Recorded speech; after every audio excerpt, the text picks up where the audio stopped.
ጤና ይስጥልኝ እንደምን ዋላችሁ? አይ ቲንክ ይሰማችኋል አይደለም?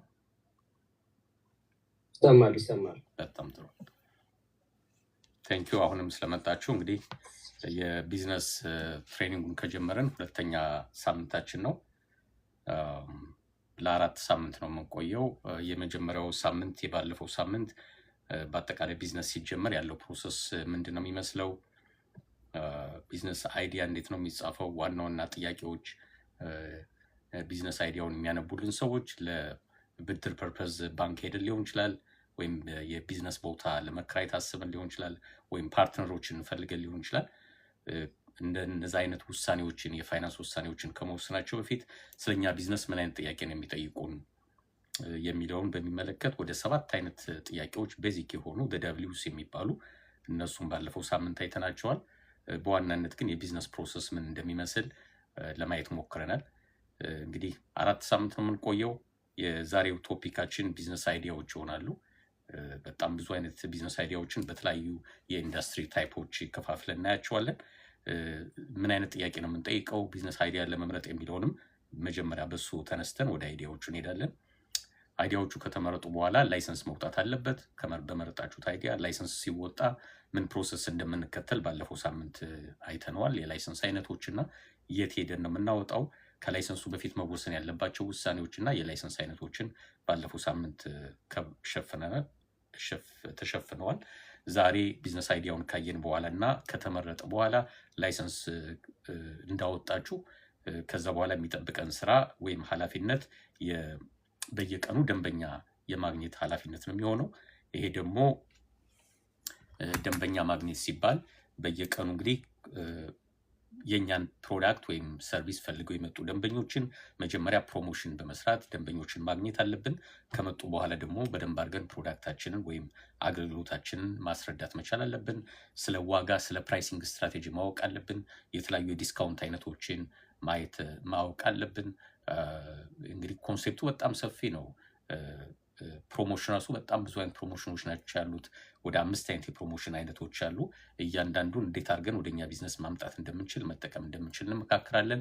የፕራይሲንግ እና የዲስካውንት ስትራቴጂዎችን ስፔሻሊ ብዙ ጊዜ አሜሪካ የምናያቸውን ግን ማናስተውላቸውን የሳይኮሎጂካል ፕራይሲንግ የሚባለውን ዘዴ ጨምሮ ለማየት እንሞክራለን። እንዴት አድርገን ነው እቃችን የምንሸጠው የሚለውንም የዲስትሪቢዩሽን ስትራቴጂ ለማየት እንሞክራለን። እንግዲህ 3ኛው ሳምንት በዛ ነው የሚያተኩረው፣ የሚቀጥለው ሳምንት ማለት ነው። 4ኛው ሳምንት ደግሞ የሚያተኩረው የፋይናንስ እና ቡክኪፒንግ ነው። እንደ ማንኛውም የቢዝነስ ሰው አትሊስት ገቢና ወጫችን ማወቅ መቻል አለብን፣ መመዝገብ መቻል አለብን። የተመዘገበውን ምናልባት ታክስ ለሚሰራልን ባለሙያ ሰጥተን ሊሰራልን ወይ ልትሰራልን ትችላለች፣ ግን ምን እንደሰራን እነሱ መገመት አይገባቸውም። እኛንን አዘጋጅተን መጽሐፍ ማስረከብ ያለብን። እሱም በሚመለከት ስለ ቤዚክ ቡክኪፒንግ ፕሮሰሱንና መጨረሻ ላይ ስለሚወጡ 3 ፋይናንሻል ስቴትመንቶች ባላንስ ሺት፣ ፕሮጀክትድ ኢንካም ስቴትመንት በሚመለከት በደንብ እንመካከራለን እና ካሽ ፍሎ ስቴትመንት እንዴት እንደሚዘጋጅ በመጨረሻው ሳምንት እናያለን። እንዲሁም ደግሞ ከፋይናንስ አንጻር ቢዝነስ ሲጀምር አንዱ የሚጠየቀው ጥያቄ ገንዘቡ ከየት ይመጣል ነው። የተለያዩ የገንዘብ ሶርሶች አሉ፣ ኢንተርናል እና ኤክስተርናል ብለን በሁለት ከፍለን እናያቸዋለን። 4ኛው ሳምንት በዚህ ያልቃል። እንግዲህ ዛሬ 2ኛ ሳምንታችን ነው። አጌን ስለመጣችሁ አመሰግናለሁ። እስከተወሰነች ደቂቃ ድረስ ቲክቶክ ላይ ላይቭ እያስተላለፍኩት ነው። ወደ ዋናው ወደ ቢዝነስ አይዲያዎቹ ስገባ ግን የቲክቶኩን አቋርጥና እዚህ ተመዝግባችሁ ለመጣችሁ ብቻ የሚሆነው ፕሬዘንቴሽን እቀጥላለሁ። ስክሪኑ ላይ እንደምታዩት እንግዲህ 100+ ቢዝነስ አይዲያስ ነው የሚለው። ዌብሳይቱንም ኮፒ ማድረግ ትችላላችሁ። እዛ ላይ ገብታችሁ በደንብ አይዲያዎቹን ማየት ትችላላችሁ። ባለፈው ሳምንት እንዳየነው የትኛውም ቢዝነስ በ3 ፌዝ ነው የሚሄደው። የመጀመሪያው የሚታቀድበት ፌዝ ነው። አይዲያ መምረጥ አለብን። የመረጥነው አይዲያ ደግሞ ዝም ብለን ሰው ሲል ስለሰማን ሳይሆን ከኛ ማንነት ጋር የሚሄድ መሆን አለበት። በኋላ ደግሞ እንደገና በደንብ እናየዋለን። ባለፈው ሳምንትም ሸፍነነዋል። ከተመረጠ በኋላ ወደ ላይሰንሲንግ ፌዝ እንሄዳለን። ከዛ ወደ ኢምፕሊሜንቴሽን። አንዳንዴ ወደ ኋላ መመለስ ይቻላል። አንዳንድ ሰዎች ለምሳሌ እንትና ተሳካለት ሲባል ሰምቶ ይገቡበትና ላይሰንሱን ሊያወጡ ፕሮሰስ ሲጀምሩ ያ ቢዝነስ ለነሱ እንደማይሆን ያውቁታል። ለምሳሌ ሆም ኬር ስራ ያዋጣል ሲባል ይሰሙና ኦሪገን ወይም ሲያትል ሄደው ቤት ይገዛሉ። ቤት ከገዙ በኋላ ግን ገብተው ሲያዩት ላይሰንሱ ዝም ብሎ ለጠየቀ ሰው በሙሉ እንደማይሰጥ ያውቃሉ ማለት ነው። የትምህርት አይነቶች አሉ የሚያስፈልጉ እነዛን ኳሊፊኬሽኖች ካላሟሉ በቀር አይሆንም ማለት ነው። የውበት ሳሎን ለመክፈት የሚፈልግ ሰው ወይ የምትፈልግ ሴት ዝም ብላ ሊስት ተከራይታ አይደለም ላይሰንስ ማውጣት ያለባት።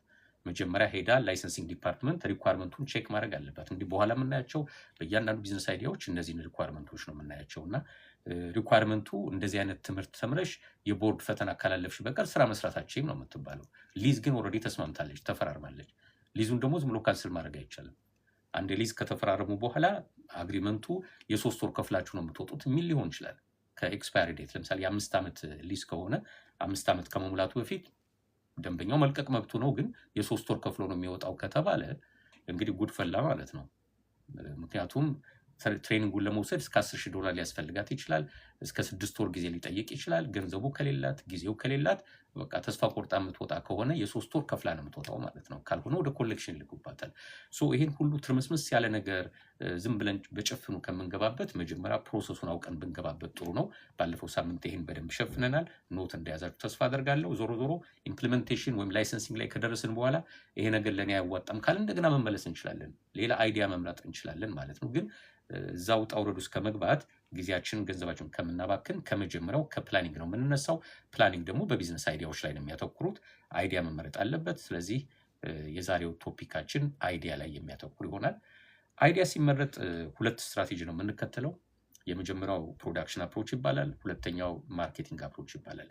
ሁለቱም አፕሮቹ ነገሮች እንዴት ነው የምናያቸው፣ ከየት አንግል ነው የምናያቸው የሚለው ነው በዋናነት የሚወስነው።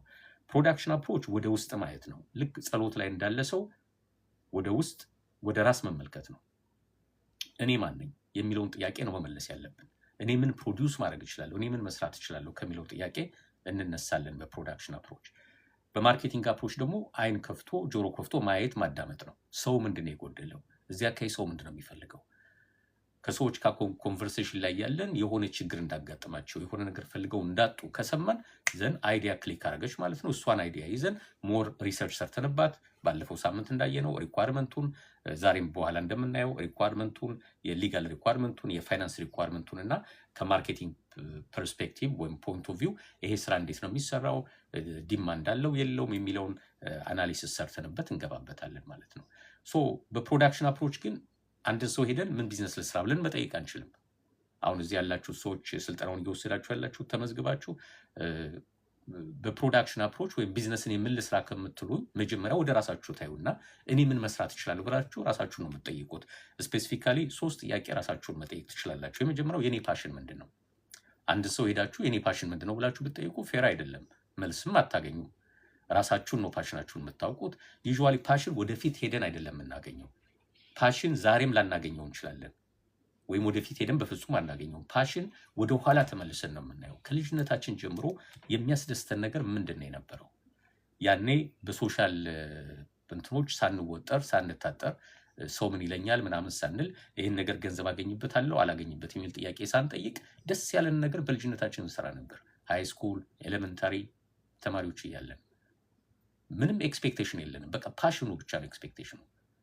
አንድ ሰው ለምሳሌ እኔ ቤት ውስጥ ኬክ መጋገር ነበር በጣም የምወደው፣ ወይም ዳቦ ምግብ ማዘጋጀት በጣም እወድ ነበር። ሰፈር ቤት ውስጥ ግብዣ ሲደረግ በቃ አንቺ ካልሰራሽ ይባል ነበር እየተባለች ከሆነ ያደገችው፣ ያን እየሰማች ከሆነ ያደገችው ፓሽኗ ከምግብ ጋር የተገናኘ ነው ማለት ነው። ቢያንስ ወደፊት ይመጣል ይሄ አይዲያ ማለት ነው፣ ወደ ቢዝነስ ሊቀየር ስለሚችል። ፓሽኔ እኔ እግር ኳስ እየራገጥ ነበር፣ ኳስ ነበር የምጫወተው የሚል ሰው እንግዲህ መንገዱን ጨርቅ ያድርግለት። አሁን እንዴት አድርጎ ወደ ቢዝነስ እንደሚቀይረው ጊዜ ነው የሚያውቀው። አሰልጣኝ ልሆን ካለ ምናልባት የኢትዮጵያ ብሔራዊ ቡድን አይነት ተጫዋች ከሆነ ወደ ማሰልጠን ወይም ነን ፕሮፊት አድርጎ ልጆችን ማሰልጠን ይችላል። አሁን እዚህ አካባቢ የምናውቃቸው ሰዎች አሉ። አትሌት ሚሊዮን ወልዴ ለምሳሌ ሚኒሶታ የሩጫ ፕሮግራሞች አሉት፣ ልጆችን ያሰለጥናል ሩጫ። በልጅነቱ የነበረውን ኤክስፒሪየንስ ይዞ አሁን ወደ ነን ፕሮፊት ቀይሮታል ማለት ነው። እዚህ ቨርጂኒያም እንደዛ የሚንቀሳቀሱ ሰዎች አሉ፣ ዲሲም ሜሪላንድ ቢያንስ በማውቀው ኤሪያ። በልጅነታችን ወጣት እያለን ምን ነበር ስንሰራው የነበረው ሲያስደስተን የነበረው ነገር? እሱ ደግሞ ወደ ቢዝነስ ሊቀየር ይችላል ወይስ አይችልም የሚለውን ጥያቄ መጠየቅ አለብን ማለት ነው። እኔ በልጅነቴ ቼዝ መጫወት እወድ ነበር። አሁን ምን ይሰራል? ወደ ቢዝነስ የሚቀየር ነገር አይደለም። ለአይዲያ አይበቃም ማለት ነው። የመጀመሪያ ነገርና ፎከስ ማድረግ ያለብን ፓሽናችን መፈለግ ነው። እንግዲህ ጉላክ ምን ያህል ጊዜ ወስዶባችሁ ፓሽናችሁ እንደምታገኙ የራሱ አካሄድ ስላለው ማለት ነው። ፓሽን አካሄድ ምናልባት ማራኪ ሶሉሽን ዳትኔት ላይ ብትገቡ ፓሽን እንዴት እንደሚፈለግ እዛ ጋር ያዘጋጀው ጽሁፍ አለ። እሱም ማንበብ ትችላላችሁ። በተለይ ቢዝነስ ስትጀምሩ የመጀመሪያዎቹ 6 ወራት 1 ዓመት በጣም ከባድ ናቸው። ኤክስፔክት ያደረጋችኋቸው ደንበኞች አይመጡላችሁም። የቅርብ የምትሏቸው ሰዎች አይመጡላችሁም። አንዳንድ ተፎካካሪዎች የእናንተን ስም ማጥፋት ይጀምራሉ። በኔጌቲቭ ነገር ወሬ ያስወሩባችኋል። ያን ሁሉ ተቋቁማችሁ ሰርቫይቭ የምታደርጉት ዩዥዋሊ በፓሽን የምትሰሩት ከሆነ ነው። ከፓሽን ውጭ በተለይ ሰው ኮፒ አድርገን የምንገባ ከሆነ በፍጹም አይሳካልንም። ይሄ ሁሉ አስቸጋሪ ጊዜ ሲመጣ በቃ እኔ ምን አስጨነቀኝ ምናምን ብለው ትተነው ነው የምንሄደው ማለት ነው። ሁለተኛው ቢዝነስ አይዲያ የሚመረጠው ከፕሮዳክሽን አፕሮች አንጻር ከትሬኒንጉና የወሰናችሁ ስልጠናዎች ኢትዮጵያም እዚህም ሀገር ባላችሁበት ሀገር የወሰነውን ስልጠና ይዘን ያን ወደ አይዲያ መምረጥ እንችላለን። ምናልባት ልትረሱት ትችላላችሁ።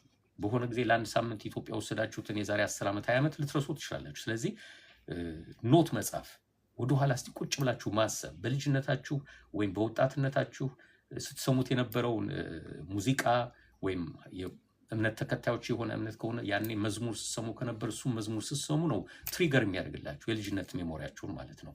ስለዚህ አሁን የረሳችሁት የሚመስላችሁ የአንድ ቀን ስልጠና ሊሆን ይችላል። የአንድ ሳምንት በመስሪያ ቤት በኩል የተዘጋጀ በራሳችሁ ከፍላችሁ የተማራችሁት ዝም ብላችሁ ጻፉት። ይጠቅማል አይጠቅምም ሌላ ጉዳይ ነው። አሁን ጀጅመንት ውስጥ አንገባም።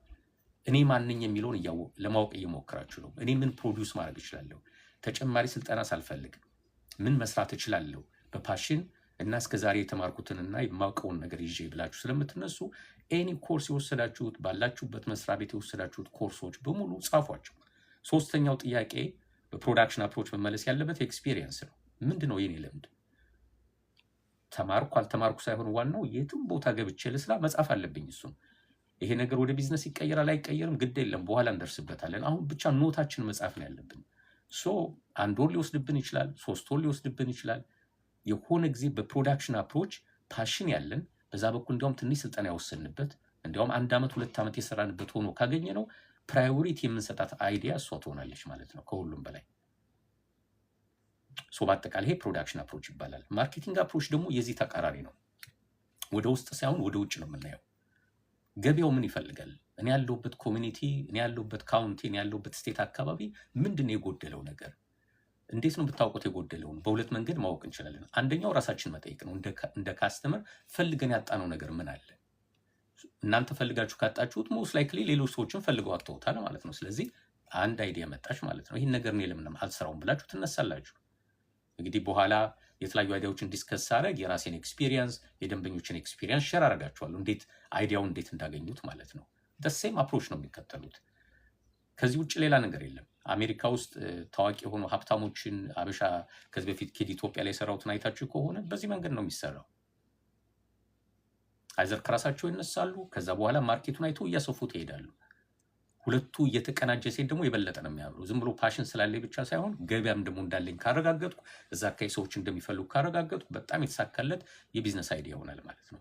የመጀመሪያው እናንተ ራሳችሁ እንደ ደንበኛ ፈልጋችሁ ያጣችሁት ነገር ከሆነ አንድ ፖቴንሻል ቢዝነስ አይዲያ ተገኘች። ሁለተኛው ደግሞ ካይንድ ኦፍ ኤክስትሮቨርት ፐርሶናሊቲ ዴቨሎፕ አድርገን በባቡርም ላይ ይሁን ባስም ላይ ይሁን የትም ቦታ ስንሄድ ሰርግ ላይ ሊሆን ይችላል፣ ዋቴቨር ግብዣ ላይ ከሰዎች ጋር ስንገናኝ ኦፕን የሆነ ኮንቨርሴሽን ስናደርግ ቢዝነስ መስራት የሚፈልግ ሰው ዩዥዋሊ ከቢዝነስ አንጻር ነው ብዙ ነገሮችን የሚመካከረው፣ ወይም ደግሞ ቶሎ ወደ አይዲያ ኮንቨርት ያደርገዋል። ከሰዎች ጋር ለመነጋገር ፈቃደኞች መሆን አለብን። ይሄ ኢንትሮቨርት የሚባል ፐርሶናሊቲ ያለው በጣም አይናፋር ጥግ ይዞ ብቻውን የሚቀመጥ ሰው ከሰው ጋር ማውራት የማይፈልግ ሰው ከሆነ በዚህ መንገድ አይዲያ ማግኘት ይከብደዋል። በኋላ እናየዋለን። ሰዎች በምን መንገድ የሚገርም አይዲያ እንዲያገኙ ማለት ነው። ያልተጠበቀ ጥያቄ ለሰው ጠይቀው ያ ሰው በመለሰላቸው ተነስተው ትልቅ አይዲያ ያመጡ ሰዎች አሉ። ራሴ የማውቃቸውን ክላይንቶች ማለት ነው። እና ማርኬቲንግ አፕሮች ማለት ይሄ ነው። ሰው ምን ይፈልጋል? እዚህ አካባቢ ምንድን ነው የጎደለው? አንድ ሰው በራሱ ምክንያት ኮምፕሌን ሲያደርግ ልትሰሙ ትችላላችሁ። የሆነ አጀንዳ አንስቶ ማለት ነው። በዛ ጉዳይ ላይ አብራችሁ ማማት ይቻላል፣ ግን ማማቱ አይደለም ለእኛ የሚጠቅመን።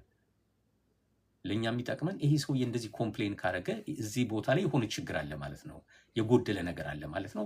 እኔ ለምን ቢዝነስ ከፍቼ ይሄን ነገር አላሟላም በሚል አይዲያ ፒክ ማድረግ ትችላላችሁ። ይሄ ማርኬቲንግ አፕሮች ይባላል። ስለዚህ አይዲያ ሲመረጥ በሁለት ነው። አይዘር በፕሮዳክሽን አፕሮች ከውስጥ በተነሳ ጉዳይ ወይም ሀሳብ ከፓሽን ከስልጠናና ከልምድ ተነስተን፣ ወይም በማርኬቲንግ አፕሮች ደንበኞች ምን ያወራሉ፣ ምንድን የጎደላቸው ከሚለው ተነስተን እናያለን። ሁለተኛው አይዲያውን ከመረጥን በኋላ ወይም አይዲያውን ስንመርጥ እግረ መንገዳችን መስራት ያለብን ነገር ይሄ ስዎት አናሊሲስ የሚባል። ምን ማለት ነው? ስዎት 4 እንግሊዝኛ ቃላት ናቸው፣ ሌተሮች ናቸው።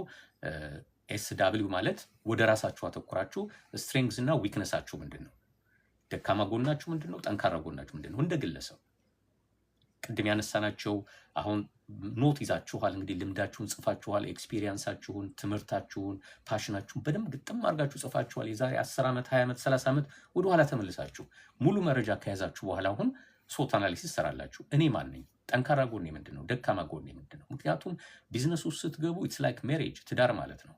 ዛሬ ገብታችሁ ነገ አትወጡበትም። ኢስ ፐርፔቹዋል። ላይሰንስ ራሱ ስታወጡ በብዙ ስቴቶች መጀመሪያ የሚጠይቃችሁ ይሄ አሁን የምታወጡት ላይሰንስ ፐርፔቹዋል ነው ወይስ ሲንግል ፕሮጀክት ዋን ታይም ፕሮጀክት ይሏቸዋል። ትዳር ብሎ ዋን ታይም የለም። ትዳር ከሆነ እድሜ ልክ ነው። ልጆች ተወልደው አድገው በቃ እስከ ሽምግልና ድረስ የሚቀጥል ነው መሆን ያለበት። ይህም ፕሪንሲፕል ላይ መሀል ላይ ላይሳካ ይችላል። ቢዝነስም እንደዛው ነው። መሀል ላይ ላይሳካ ይችላል። ስናስበው ስንጀምረው ግን ፐርፔቹዋል ነው፣ የእድሜ ልክ ነው፣ ገና ለልጆቼ የማወርሰው ቢዝነስ ነው ብለን ነው መጀመር ያለብን። ስለዚህ ያለ አቅማችን እንትና ተሳከለት ሲባል ዘለን የምንገባበት መሆን የለበትም። ያለ ፓሽን መሆን የለበትም። ሰው ትዳር ያዘ ተብሎ ዝም ብሎ እኛ ተሯሩጠን ሰው ማግባት የለብንም አይደለም። ከኛ ጋር የሚሆን ሰው ስናገኝ ብቻ ነው ትዳር የሚመሰረተው። ተመሳሳይ ስትራክቸር ነው ያላቸው። ስለዚህ ምን አይነት ስትሬንግዝ እና ዊክነስ አለኝ፣ ደካማ ጎናችን ማወቅ አለብን። ያ ሰው የተሳካለት ምናልባት የሆነ ጠንካራ ጎን አለው። እኛ ደግሞ በዛች በኩል እኛ ተቃራኒ ልንሆን እንችላለን። ለምሳሌ አንድ ቦታ ላይ ለረጅም ሰዓት መቀመጥ የማይፈልጉ ሰዎች አሉ። በቃ ይቁነጠነጣሉ፣ ይጨንቃቸዋል። ሞባይል ናቸው እነሱ፣ እየተንቀሳቀሱ ሲሰሩ ነው የሚወዱት። አንዳንዶቹ ደግሞ ተቃራኒ ናቸው፣ መንቀሳቀስ አይወዱም፣ አንድ ቦታ መቀመጥ ይወዳሉ።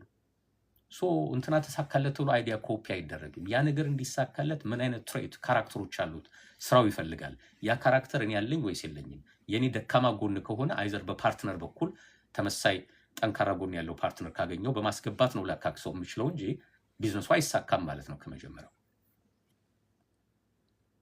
ስለዚህ የኔ ጠንካራ ጎን ምንድነው፣ ደካማ ጎን ምንድነው የሚለውን መገምገም አለብኝ ማለት ነው። ሁለተኛው ደግሞ ከኔ ውጭ ኤክስተርናል የሆኑ ፋክተሮችን ማየት አለብኝ። እነዚህ ነገሮች ምንድናቸው? ኦፖርቹኒቲ እና ትሬት ይባላል። ኦፖርቹኒቲ አካባቢ ውስጥ ያለ ኮሚኒቲ ላይ ያለ ምን እድሎች አሉ ያልተጠቀምኩባቸው እስከዛሬ ያላየኋቸው እድሎች፣ የብድር አማራጮች ሊሆኑ ይችላሉ፣ የግራንት አማራጮች ሊሆኑ ይችላሉ፣ የተለያዩ የኮሚኒቲ ሳፖርቶች ሊሆኑ ይችላሉ። ምን አይነት እድሎች አሉ? ቢዝነስ የመስራት ኦፖርቹኒቲ ሊሆን ይችላል። ክፍተት፣ እዛ በኩል ላይ ክፍተት ካለ በኋላ አይዲያዎችን ፒክ ስናደርግ እሱ ነው አንድ ኦፖርቹኒቲ የምናየው። ትንሽ ቆይተንም ከኢሚግሬሽን ጋር በተገናኘ እሱ እናነሳዋለን። ምን አይነት ኦፖርቹኒቲዎች አሉ? ሁለተኛው ደግሞ ምን አይነት ትሬቶች አሉብኝ? በዚህ አካባቢ ባለሁበት አካባቢ ይሄን ስራ እንዳልሰራ የሚያስቸግሩኝ ግን ከኔ ቁጥጥር ውጭ የሆኑ ምን ነገሮች አሉ እኔ በቀላሉ ሶልቭ ማላረጋቸው? ስለዚህ ትሬት መኖሩን እያወቅሁ ዘልዬ መግባት የለብኝም ማለት ነው። ልክ ማዕበል ላይ ዘሎ እንደመግባት ነው የሚሆነው። አይዘር ማዕበሉን ነው ማሳለፍ ያለብን ወይም አቅጣጫ መቀየር አለብን። ዞሮ ዞሮ የመጨረሻ ጎላችን ፋይናንሻሊ ኢንዲፔንደንት መሆን ነው። የራሳችን ቢዝነስ መጀመር እንፈልጋለን። መርከብ ለምሳሌ ከጅቡቲ ተነስታ ቻይና ሄዳለሁ ብትል ዓላማዋ ቻይና መድረስ ነው። ከፍተኛ ማዕበል ግን ፊት ለፊቷ ከተነሳ አይ እኔ በቃ እንዲወስኛለሁ ብላ በማዕበሉ መሃል መሰንጠቅ የለባትም። አቅጣጫ መቀየር አለባት። እንዲያውም ገና ከመነሳቷ በፊት ነው የዌዘር ኢንፎርሜሽን ይዘው አቅጣጫ የሚቀይሩት። በአውሮፕላን ስትሳፈሩ ታውቁታላችሁ ይሄን ነገር። ፓይለቱ ገና መጀመሪያ ስንነሳ ይነግረናል አይደል? ከዚህ ሰዓት በኋላ እንደዚህ አይነት ትንሽ ተርቡላንስ ይኖረዋል ምናምን ብለው አስቀድሞ ይነግሩናል ምን አይነት ዝግጅት ማድረግ እንዳለብን። ቢዝነስም እንደዛ ነው። ሪስክ ማኔጅመንት፣ ሪስክ አሰስመንት ተሰርቶለት ነው የምንገባበት። ምን አይነት ችግር ሊያጋጥመኝ ይችላል ይሄን ስራ ይሄን ቢዝነስ በሚመለከት። ኢትስ ሲሪየስ ማለት ነው። ኢትስ ላይክ እንደ ትዳር ማለት ነው። በትንሹ ጀምረ ነው ከፍ እያልን እያደግንበት መጨረሻ ላይ ደግሞ የራሳችን አድርገ ነው ጭራሽ ለልጆቻችን ለሚቀጥለው ትውልድ የምናስተላልፈው ትልቁም ነገር መፍጠር ከፈለግን ፕሮፊት እናድርገው ነን ፕሮፊት እናድርገው ልዩነት ላይ ያመጣ ይችላል። ቢዝነስ ማለት ዞሮ ዞሮ የሆነ ሶሉሽን ይዘን መቅረብ አለብን። ያን ሶሉሽን ኢምፕሊመንት ለማድረግ ጥረት በምናደርግበት ጊዜ ግን ምን አይነት ኦፖርቹኒቲዎች ምን አይነት ትሬቶች ያጋጥሙናል ብለን መምረጥ አለብን። አይዲያ ስንመርጥ በእነዚህ ኤሪያዎች ነው የምንመርጠው። ከስትሬንግዝ ከፖዚቲቭ ሳይድ እንጀምር። ስትሬንግዝ እና ኦፖርቹኒቲ።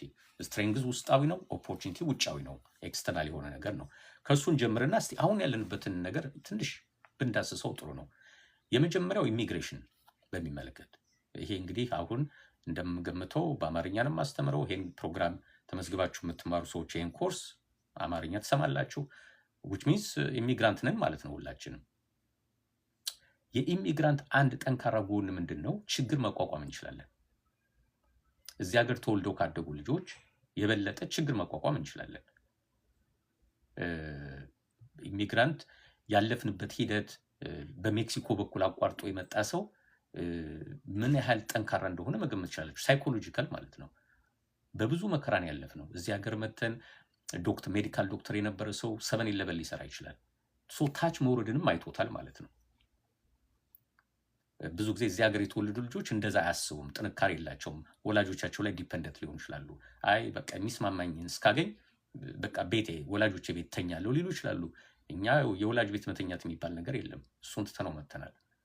ሶ ዊ ሃቭ ቱ ሰርቫይቭ መጀመሪያ፣ ከዛ ዊ ሃቭ ቱ ትራይቭ ደግሞ። ሰርቫይቫል የተወሰነ ዓመት ይወስድብናል። ከዛ አካባቢያችን አጥንተን ማምለጥ አለብን ማለት ነው። ስለዚህ አንዱ ትልቁ የኛ ችሎታ ስትሬንግዝ ኢሚግራንት መሆናችን የፈጠረልን የሳይኮሎጂ ጥንካሬ አለ። ሳይኮሎጂካሊ በጣም ጠንካሮች ነን። ይሄን እንውሰደው። ላናውቀው እንችላለን፣ ላንረዳው እንችላለን። ግን እዚህ ሀገር ተወልዶ ያደጉ ሰዎችና እኛ ስደተኞቹ ተመሳሳይ ችግር ሲያጋጥመን እኛ ሰርቫይቭ እናደርጋታለን። ያችን ችግር ያው ቆሎ ቆርጥሜም ቢሆን ምንላት ነገር አለች፣ እናሳልፋታለን። ሁለተኛው በተለይ ደግሞ አሜሪካና ካናዳ ለምትኖሩ ሰዎች ሌጋል ስታተሳችሁ፣ ምክንያቱም አይ ቲንክ ካናዳም የተመዘገበ ሰው አለ ለዚህ ስልጠናና ሌጋል ስታተሳችን ዜጋ የሆነና ግሪን ካርድ ያለው ሰው ጥሩ ኦፖርቹኒቲ ያለው፣ ምክንያቱም መንግስት ፈቅዶለታል ማለት ነው። ስራ እንዲሰራ በሰላም እንዲኖር ፈቅዶለታል። ያው ጊዜው ትንሽ አስቸጋሪ ቢሆንም አትሊስት ዜጋ ካልሆነ ሰው ጋር ሲወዳደር በጣም የተሻለ ኦፖርቹኒቲ ያለን ማለት ነው። ይሄን ሞመንት ነው አሁን አይዲያ የምናመጣበት። እንደምታውቁት ይሄ ዲ የሚባሉ ስራዎች አሉ። በዲ የሚጀምሩ 4 ስራዎች። ለምሳሌ አንደኛው ደርቲ የሚባለው ስራ ነው። ማለት ስራው በባህሪው ሰውነታችን የሚያቆሽሽ አይነት ስራ፣ ክሊኒንግ ሊሆን ይችላል፣ ጋርቤጅ ማንሳት ሊሆን ይችላል። እንደነዚህ አይነት ስራዎች በብዛት ላቲኖች የተቆጣጠሩት ቢዝነስ ነው የነበረው። ወደ 20 ሚሊዮን ላቲኖች ነበሩ አሜሪካ ውስጥ። ዜጋ አይደላችሁም፣ ግሪን ካርድ የላችሁም፣ አንዶክመንትድ ናችሁ ተብሎ ግማሾቹ ተጠርንፈው እየተላኩ ነው፣ ግማሾቹ እስር ቤት ናቸው፣ ግማሾቹ ተደብቀዋል። ዲስ ኢዝ አን ኦፖርቹኒቲ ማለት እኮ ነው። ሌላው ሲቲዝን እና ግሪን ካርድ ላለው ስደተኛ ኢትስ አን ኦፖርቹኒቲ። ስላንመርጥም ኢሚግራንት ነን። ሳይኮሎጂካሊ ዊ አር ሬዲ ከስር ለመጀመር። እንደ ነጭ ልጆች አይደለንም። ሰውነት ይቆሽሻል የምንል ሰዎች አይደለንም። በሜክሲኮ በኩል ተንከባሉ በአፈር በምናምን ድንበር የጣሰ ሰው መቼም ሰውነት ይቆሽሻል የሚል አይመስለኝም። ሳይኮሎጂካሊ ሬዲ ነው። ስለዚህ ትልቅ ኦፖርቹኒቲ ያለን ማለት ነው ማርኬቱ ላይ እንደነዚህ አይነት ስራዎች ለመስራት። አሁን ሰሞኑ እንግዲህ ሳምር እየገባ ነው እንደምታውቁት፣ ዝናብ አለ፣ ሳር እያደገ ነው። ማን ነው ሳሩን የሚቆርጠው? የሉም እኮ ተደብቀዋል ብዙዎቹ። የመዋኛ ገንዳዎችን የሚያጸዱላቸው ሰዎች የሉም እኮ። ብዙ ቦታ መዋኛ ገንዳዎች ዝግ ናቸው። የካውንቲውን ሕግ ተከትለው ኦን ታይም ስላልጸዱ በቃ ተዘግተዋል። ይሄ ለሌሎች ለኛ ስደተኞች ጥሩ ኦፖርቹኒቲ ያመጣልን ማለት ነው። እንግዲህ በሌላው ዓለም እንግዲህ እንደዚህ ናት፣ ምንም ማድረግ አይቻልም።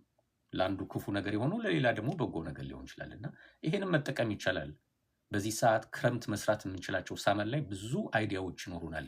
የላቲኖ ኮሚኒቲዎች ሲሰሩት የነበረውን ነገር ማለት ነው።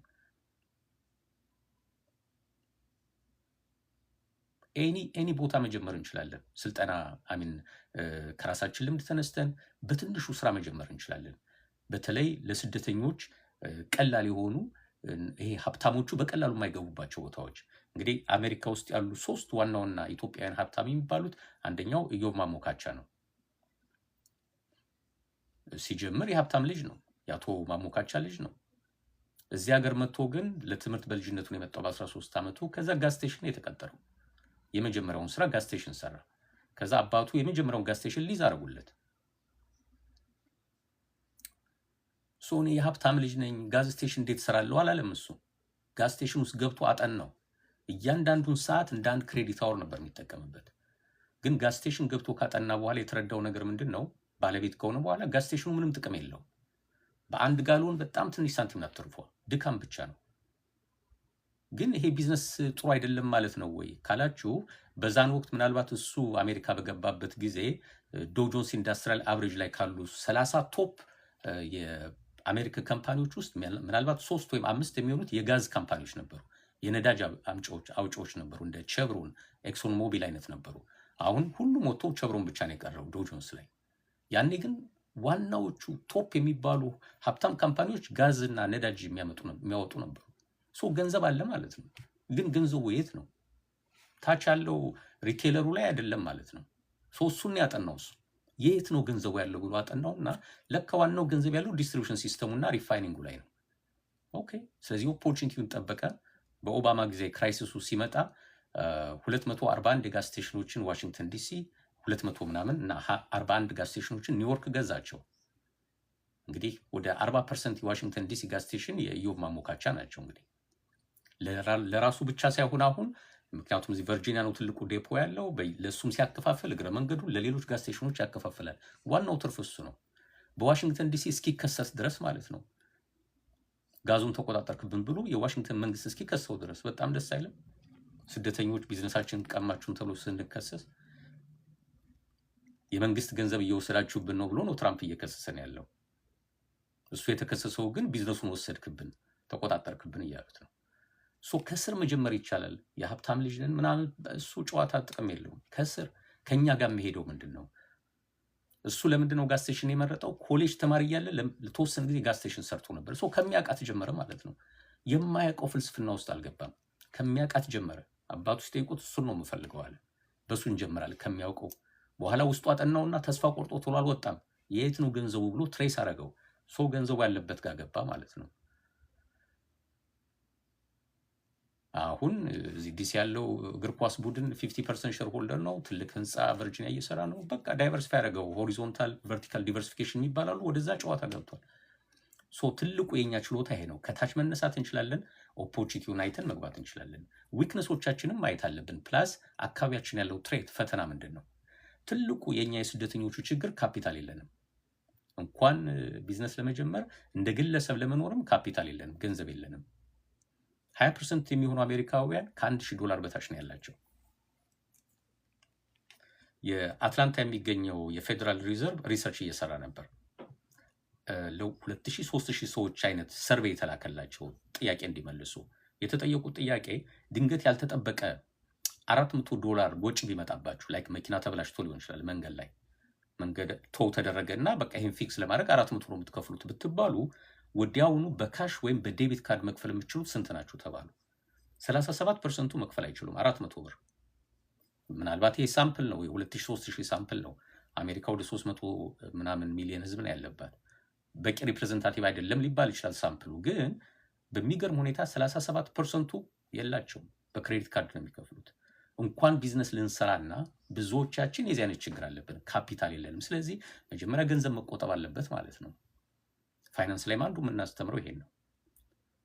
የካፒታል ችግር አለብን። መፍትሄው ምን ሊሆን ይችላል? ገንዘብ ቆጥበን ትንሽ ጊዜ ታግሰን ወደ ቢዝነሱ መግባት፣ ወይም 2፣ 3፣ 4 ሆነን በፓርትነርሺፕ ካምፓኒ መክፈት ሊሆን ይችላል። እሱ ደግሞ ሌላ ጣጣ አለው፣ የፓርትነርሺፕ ጣጣ። ያው የኛ ኮሚኒቲ ጋር ሁሉ የሚታይ ነገር ስለሆነ አብሮ ይጀመራል፣ ግን አብሮ አያልቅም። እሱን ሌላ ጊዜ ደግሞ እናየዋለን።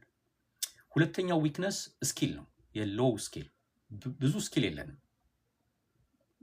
ኢን ሴንስ ለአሜሪካ የሚመጥን ስኪል ማለት ነው።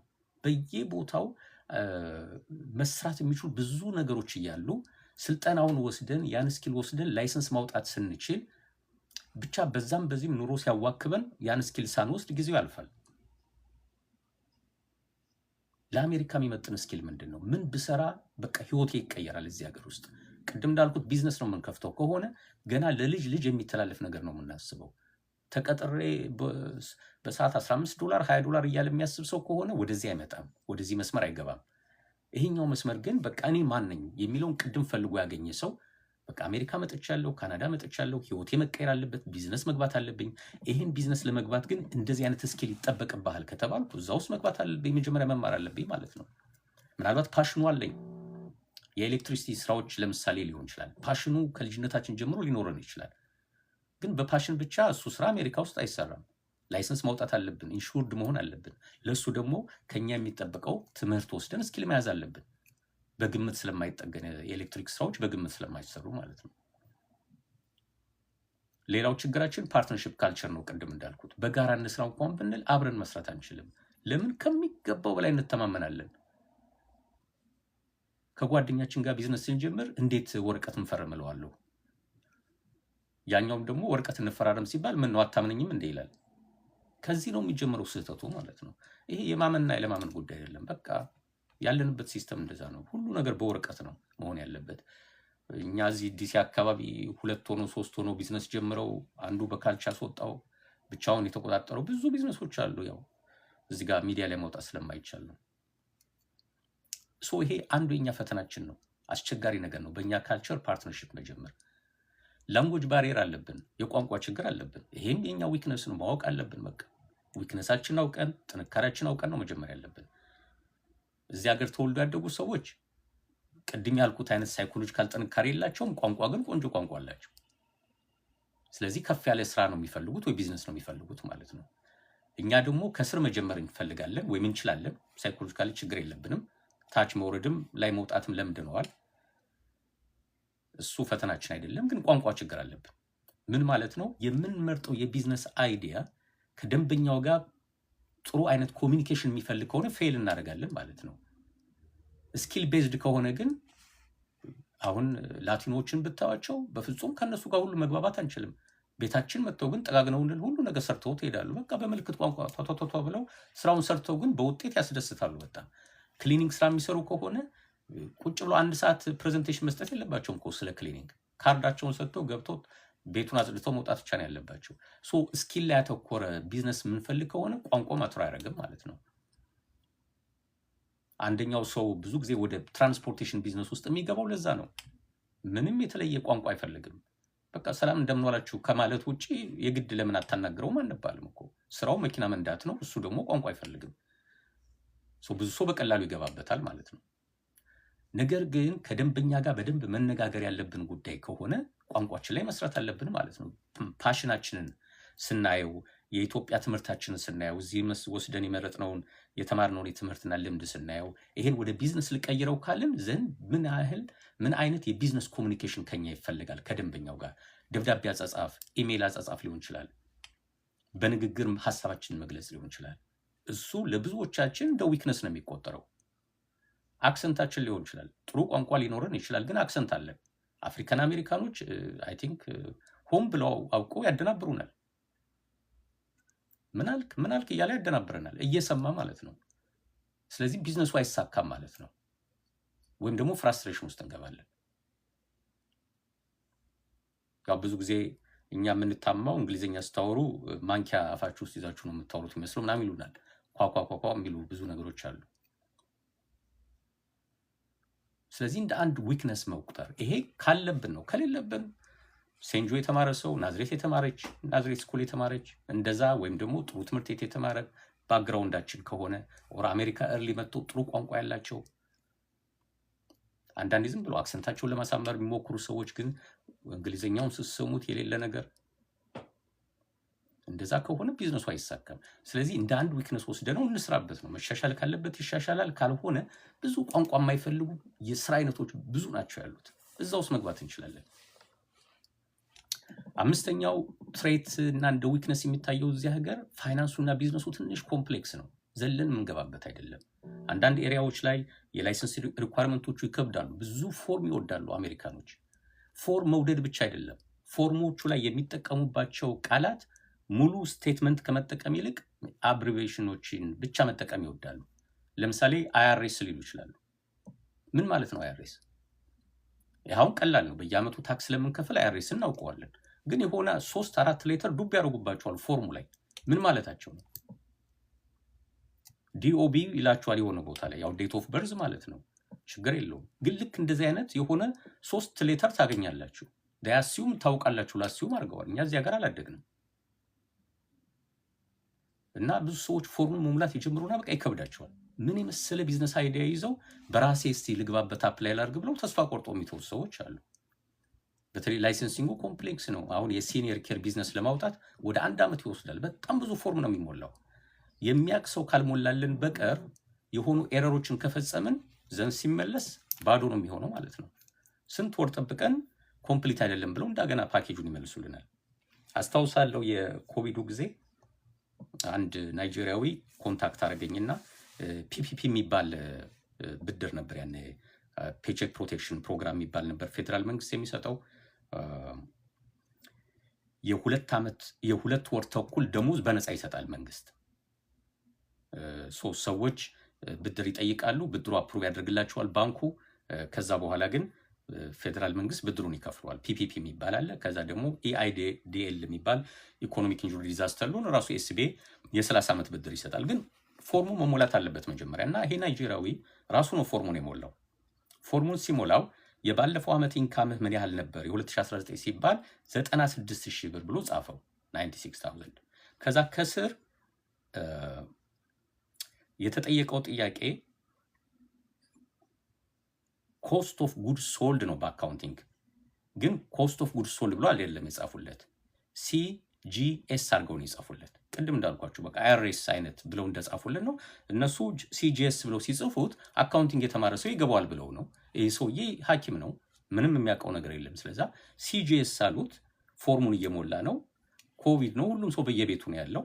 ስለዚህ ያኛውን 96,000 ብሎ ጻፈው። ሲጂኤስንም ምንድን ነው ሲጂኤስ ምናምን ብሎ አየው። ምንም ከህክምና ጋር የሚገናኝ ነገር ቃል አይደለም ወይ በሆነ ገመተው መሰለኝ እንደዚህ መሆን አለበት። ዝም 96,000 ለምን አደረገው ብሎ 96,000 አደረገው። በሳምንቱ በማመን ኢሜል መጣለት፣ ዲክላይን አድርገነዋል ብድርህን ብለውት ማለት ነው። ከዛ እኔን ኮንታክት አደረገኝና ይሄ ነገር እባክህ ዲክላይን አድርጉብኝ ምን ይሻለኛል ምናምን አለኝ። ፎርሙን እስቲ ያሳየኝ አልኩት። ማን የሞላል ስለው ራሴን የሞላሁት አለኝ። ፎርሙን ሲያየው ሲጂኤስ የሚለውን 96,000 ሞልቶታል። ለምንድን ነው 96,000 ያደረገው ይሄን አልኩት። ምክንያቱም ሰርቪስ ውስጥ ናንተ ያለው ሰርቪስ ብዙ ጊዜ ኮስት ኦፍ ጉድ ሶልድ የለውም። ኮስት ኦፍ ጉድ ሶልድ ማለት አንድ እስክሪብቶ ይሄን እስክሪብቶ በ1 ብር ብሸጠው በስንት ብር ገዛኸው ነው። ኮስት ኦፍ ጉድ ሶልድ ነው። የተሸጠው ዕቃ ኮስቱ ምን ያህል ነው። 25 ሳንቲም ከሆነ ዘንድ ግሮስ ፕሮፊቴ 75 ሳንቲም ይሆናል ከዚች እስክሪብቶ ማለት ነው። አንተ ሰርቪስ ነው የምትሰጠው፣ ምንም ገዝተህ የምትሸጠው ነገር የለም። ትሬኒንግ ነው የሚሰጠው እና ዜሮ ነበር መሆን የነበረበት ኮስት ኦፍ ጉድ ሶልድ። በብዛት አስተማሪ ስለሆንኩ ወይም ኮሌጅ ስለሆነ ያለ እና 96,000 ከሆነ ያረክላቸው ምን ማለት ነው? ግሮስ ፕሮፊት ዜሮ ነው ማለት ነው። ገቢ 96,000፣ ወጪ 96,000፣ ትርፍ ዜሮ ነው። ዜሮ ከሆነ ደግሞ ብድሩን አይሰጡህም፣ የነፃዋ ገንዘብ አትሰጥም ማለት ነው። ደውላ አስተካክላቸው አልኩት። ደውሎ እኔ አካውንቲንግ አላውቅም ሐኪም ነኝ ምናምን አላቸው። ራሳቸው ፊክስ አድርገው ገንዘቡን ላኩለት ማለት ነው። ስለዚህ ይህ ሲስተሙ ኮምፕሌክስ ነው አገሪቱ። ስለዚህ በተቻለ መጠን ባለሙያ የሆነ ሰው ጋር ላይሰንስድ የሆነ ሰው፣ ባለሙያም ሆኖ ዝም ብሎ ዳማከሴ የሚያባረር ወሬ የሚያባረር ሳይሆን ላይሰንስድ የሆነ ሰው ነገ ሄዳችሁ የምትጠይቁት ሰው ቢሆን ጥሩ ነው። መፍትሄው እሱ ነው። ሌላው ትልቁ ዊክነስ እዚህ ሀገርና ትሬት ሊጋል ስታተሳችን ነው። በተለይ አሳይለም ገና አፕሊካንት የሆናችሁ ሰዎች ካላችሁ፣ ጥሩ አይዲያ ያላቸው ሰዎች፣ ብዙ ስራ መስራት የሚችሉት ሰዎች ስታተሳቸው ገና የተንጠለጠለ ስለሆነ ብድር ማግኘት አይችሉም። ብዙ ባንኮች አሳይለም ስታተሱ ላልተስተካከለ ሰው ብድር አይሰጡም። እንደ ነገ ትራምፕ ጠርንፎ ቢልክሁስ ያ ሁሉ ገንዘብ ይቀራል? ማን ይከፍላቸዋል? ስለዚህ ይሄ እንደ አንድ ትሬት ይወሰዳል። እችን ጊዜ ማሳለፍ አለብን። ሊጋል ስታተሳችን እስኪስተካከል ምናልባት ስልጠና መውሰድ ካለብን ስልጠና እየወሰድን፣ ለቢዝነሳችን መነሻ የምትሆን ካፒታል ገንዘብ መቆጠብ ካለብን ገንዘብ እየቆጠብን ሬዲ ሆነን እንጠብቃለን። ነገሮች ሲስተካከሉ እኛም ወደ እንቅስቃሴ እንገባለን ማለት ነው። ወደ ቢዝነስ አይዲያዎች ከመግባቴ በፊት የመጨረሻ ፖይንት፣ አይዲያ እንዴት እንደሚፈልግ አይተናል። ከውስጥ በመነጨ በፕሮዳክሽን አፕሮች ወይም ከውጭ በምናገኘው መረጃ ተመርኩዘን አይዲያ መምረጥ ይቻላል። ማርኬቲንግ አፕሮች በሚባለው እሱን ይዘን እኔ ማንኝ የሚለውን ብዙ ነገር ስለራሳችን ትንሽ ነው ተዘጋጅተንበት አካባቢያችንም አይናችንና ጆሮአችን ከፍተን እየሰማን እያየን ውስጣችን መገምገም አለብን። የኔ ጥንካሬ ምንድነው? የኔ ደካማ ጎን፣ እዚያ አካባቢ የሚታዩ ኦፖርቹኒቲዎች ምንድናቸው? ትሬቶች፣ ፈተናዎች ምንድናቸው? እሱን ከገመገምን በኋላ ናው አይዲያ መርጠናል። አይዲያው ወደ ላይሰንስ መሄድ አለበት። ሶስት ምርጫዎች ይጠብቁናል። ኢንፋክት 4 ምርጫዎች ይጠብቁናል ወደ ላይሰንስ ምናምን ከመሄዳችን በፊት። አይዲያው እንዴት አድርገን ነው ኢምፕሊመንት ማድረግ የምንፈልገው? የመጀመሪያው አማራጭ ከዜሮ መጀመር ነው። አዲስ ላይሰንስ እናወጣለን። በኦንላይን የሚሰራ ከሆነ አዲስ ዌብሳይት እንከፍታለን፣ እናዘጋጃለን። ቤት መከራየት ካለብን ሊዝ ውስጥ እንገባለን። ከዜሮ ጀምረን ማለት ነው። ካፌ ነገር ከሆነ ሬስቶራንት ነገር ከሆነ እስከ 1 ዓመት ፕሮሰስ ይጠብቀናል። ምክንያቱም አዲስ ቤት ነው። ሽንት ቤቱ፣ ኪችኑ፣ የሁድ ሲስተሙ፣ የጭስ እንትኑ ሁሉ መስተካከል አለበት። እያንዳንዱ መጥተው አፕሩቭ እስኪያደርጉልን ከ6 ወር እስከ 1 ዓመት ከዛም በላይ ይወስዳል። አንድ ኦፕሽን ነው ግን ይሄ ከዜሮ መጀመር። ችግሩ ምንድን ነው? ላይሰንሱ ረጅም ጊዜ መውሰድ። ሁለተኛ ላይሰንሱ ከተገኘ በኋላ አዲስ ቢዝነስ ስለሆነ ቢዝነሱን ማለማመድ፣ ማርኬቲንጉ ትንሽ ይከብዳል። በደንብ ፕሮሞት ማድረግ አለብን ማለት ነው። which is ተጨማሪ በጀት ይፈልጋል። ሁለተኛው አማራጭ አኩዊዚሽን የሚባለው ነው። በኢትዮጵያ ቁልፍ የሚባለው ነው። ኦልሬዲ የለመደ ቢዝነስ አለ። ኦልሬዲ ላይሰንስ ያወጣ ቢዝነስ አለ። ላይሰንሲንጉ ችግር የለበትም። ዛሬ ገዝተነው ነገ ስራችን መቀጠል እንችላለን። ቢዝነሱ ለምዷል። ደንበኞቹ ይመጣሉ። ነገም ባለቤቱ እንደተቀየረ ሳያውቁ ማለት ነው። እዚህ ጋር ችግር ሊያመጣ የሚችለው ምንድን ነው? ታርጌት ማርኬታችን ቀይረ ነው ከሆነ ለምሳሌ እዚህ አካባቢ አንድ የሜክሲኮ ሬስቶራንት የነበረ ተቀይሮ አሁን የአበሻ ሬስቶራንት ሆኗል። ድሮ የለመዱት የሜክሲኮ ሬስቶራንት ሲመጡ አሁን ሜኑ ላይ የሚያገኙት ቋንጣ ፍርፍር እና ጥሬ ስጋ ምናምን ነው። ስለዚህ እነሱ ይጠፋሉ። በዛው አዲስ ደንበኛ ማለማመድ አለብን ማለት ነው። የማርኬቲንግ ፓርቷን ሚስ እናደርጋለን። ግን ሴም ታርጌት ካስተመር ይዘን የምንሄድ ከሆነ አኩዚሽኑ ፐርፌክት ይሆናል። ላይሰንሲንጉ ችግር የለበትም። ላይሰንስ ወረድ ያለው ፐርሚት ወረድ ያለው እዛው ቤት ምግቡን ሰርተን እንድንሸጥ ተፈቅዶልናል። ሄልዝ ዲፓርትመንት እና ፋየር ዲፓርትመንት ሰርቶ ፈቅዶልናል። ደንበኞች አሉ። እንቀጥላለን። ችግር የሚመጣው ግን አኩዚሽን ውስጥ የገባችሁበት ካምፓኒ ለምንድን ነው እየሸጠ ያለው? ሁለተኛ ያ ካምፓኒ የነበረበት የፋይናንስ ኃላፊነት ወደ እናንተ ይመጣል ወይስ አይመጣም ነው። አሁን በቅርቡ ሰዎች መጥተው ነበር እኔ ጋር ቢዝነስ ለመግዛት እኔ ጋር ምክር ፈልገው መጥተው ነበር እና ቢዝነሱ የተነገራቸው እዛ ውስጥ የሚሸጥ ዕቃ አለ። ሰዎቹ ቤቱ ኪራዩን መክፈል አልቻሉም። ከረንት ኦነር የነበሩት ለ3 ወር አለፋቸው። ዴሊኩዌንሲ ገቡ ማለት ነው። 90 ቀን ነው ዴሊኩዌንሲ። ስለዚህ በሩ ተቀየረባቸው። ቁልፍ ተቀየረ፣ እንዳትመጡ ተባሉ። በዛው ቀሩ። ድርጅቱ ባለቤት ምንድን ያላቸው ቢዝነሱን ግዙኝ ከነ ውስጡ ዕቃውን እሸጥላችሁ ብሎ ገንዘብ ተነጋገሩ፣ ተስማሙ። ከመተስማማታቸው በፊት እኔ ጋር መጡ፣ ምክር ፈለጋ ማለት ነው። ያው የሽማግሌ ምክር መከርኳቸው። የመጀመሪያው ጥያቄ ጠየኳቸው፣ ምንድን ነው ውስጡ ያለው ፕሮፐርቲ ንብረትነቱ የማን ነው አልኳቸው። ምክንያቱም ሸልፎቹ በዕቃ ሞልተዋል፣ ግን ባለቤቱ ማን ነው? ሞስት ላይክሊ የዛ ቢዝነስ ውስጡ ያሉት ዕቃዎች በኮንሳይመንት የመጡ ዕቃዎች ናቸው። ሞስት ላይክሊ ከቢዝነሱ አንጻር ተነስቼ፣ ስለዚህ ማጣራት አለባችሁ። ኮንሳይመንት ማለት ነው። ለምሳሌ የአበሻ ሱቅ ብትገቡ እንጀራ ተደርድሮ ልታገኙ ይችላላችሁ። የዛ የእንጀራው እውነተኛ ባለቤት ሱቁ አይደለም። እንጀራውን ያመጡት ከኢትዮጵያ ያስመጡት ኢምፖርት ያደረጉት እነሱ ናቸው ባለቤቶቹ። እንጀራው ከሻገተ ራሳቸው ይዘውት ይወጣሉ። እንጀራው ከተሸጠ ግን ነጋዴው 30% አካባቢ ቀንሶ ሌላውን ገንዘብ ይሰጣቸዋል ማለት ነው። ኮንሳይመንት ማለት ይሄ ነው። የሰው ንብረት ነው የሚሸጡት። ስለዚህ ያ ድርጅት ሞስት ላይክሊ ሸልፉ ላይ እና ከጀርባ ያለው ዌርሃውስ ላይ ያስቀመጠው ስቶር ውስጥ ያስቀመጠው ዕቃ በኮንሳይመንት ፈርሞ የተቀበለው ዕቃ ነው፣ የነሱ አይደለም። ስለዚህ ኤኒ ታይም መጥቶ ያን ዕቃ የሰጣቸው ተቋም ይሄ ነገር የኔ ነው ልውሰደው ቢል መብቱ ነው ማለት ነው። አስፈርሞ ነው የሰጣቸው። መጀመሪያ እሱ መጣራት አለበት አልኳቸው። እዛ ሂዱና ውስጥ ግቡና እዛ ያሉ ደረሰኞች ምናምን ልታገኙ ይችላላችሁ። ምክንያቱም እዛ ቴብሉ ጋር የሚጻፍ ፎርም እንትኖች አሉ፣ ደብተሮች ነገር ይፈረማል። ዞሮ ዞሮ ለዛ ካምፓኒ ኮንታክት አድርጉና በፍራንቻይዝ ምንድነው እኛ ጋር ያላችሁ ነገር የምትፈልጉት፣ ይቅርታ ዕቃ በኮንሳይመንት የሰጣችሁን አለ ወይ ለዚህ ተቋም ብላችሁ ጠይቋቸው፣ ይነግሯቸዋል። ይህን ያህል ሺህ ብር በኮንሳይመንት ወስዳችኋል መልሱ ይላቸዋል ማለት ነው። ካላሏችሁ ሰላም አገኛችሁ። ይህን ማጣራት አለባቸው አንደኛ።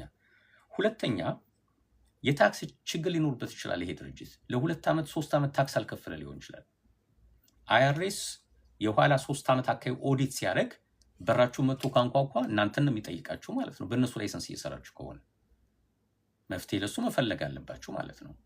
ሶስተኛ ይሄ ድርጅት ብድር ወስዶ ሊሆን ይችላል። ብድር ሲወስድ ደግሞ ቢዝነሱን አስይዞት ሊሆን ይችላል። ቢዝነሱ ሲያዝ ቤቱን ማስያዝ አይችሉም። ምክንያቱም ቤቱ የሌላ የህንፃው የላንድ ሎርድ ነው ቤቱ የዛ ድርጅት ነው። ነገር ግን ቤቱ ውስጥ ያሉ ፕሮፐርቲዎች በሙሉ ኢንቨንተሪን ጨምሮ አስይዘው ብድር ወስዶ ሊሆን ይችላል። እኔ ብድር በምሰራበት ጊዜ እንደዛ እናደርግ ነበር። ይሄ ዩሲሲ ፋይሊንግ ይባላል። ካውንቲው ጋር ሄደን ቢዝነሱን ፋይል እናስደርገዋለን። መሸጥ መብት አለን ማለት ነው። 90 ቀን ተበዳሪው ካልከፈለን ኮርት ሄደን ቢዝነሱን መሸጥ እንችላለን ማለት ነው። ቤቱን ሳይሆን ውስጡ ያሉትን እቃዎች በሙሉ መሸጥ እንችላለን። ተይዞ ከሆነ ቼክ አድርጉት አልኳቸው። በቢዝነስ አስይዘውት ከሆነ ልጅቷ በሳምንቱ ምናምን ሌላ ቀጠሮ ይዛ መጣች።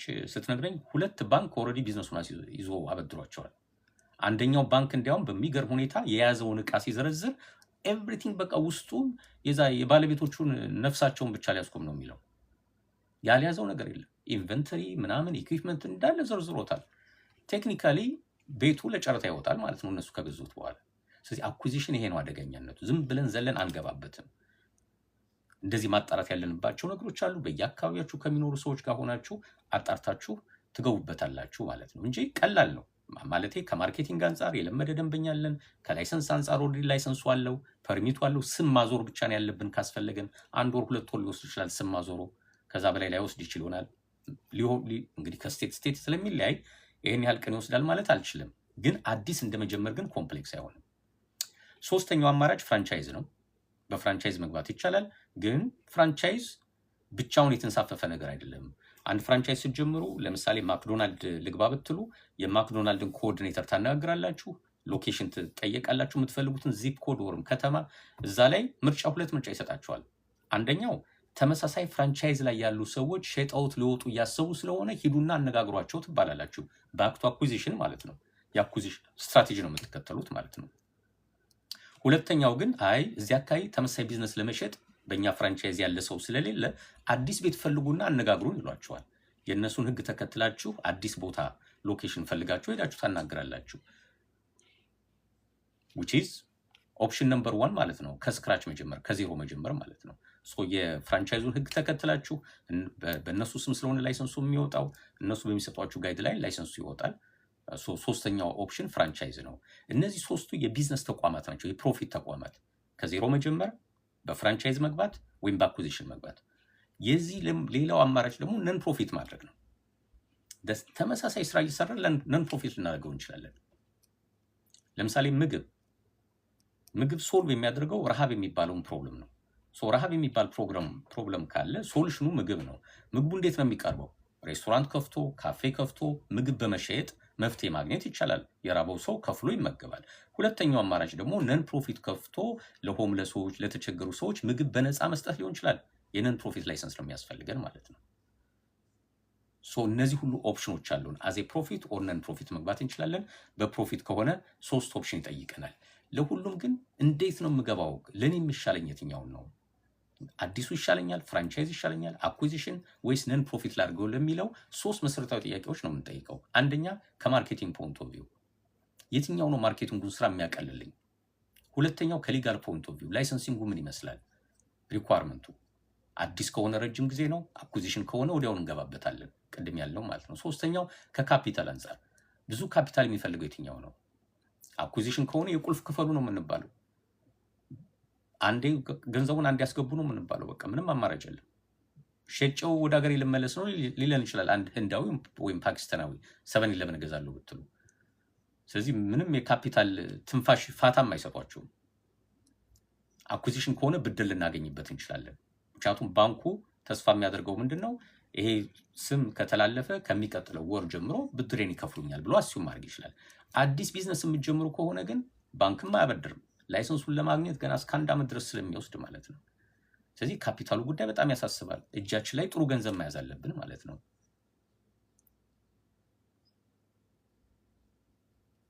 ከማርኬቲንግ ከሊጋል እና ከካፒታል አንጻር ስራው እንዴት ነው የምንጀምረው?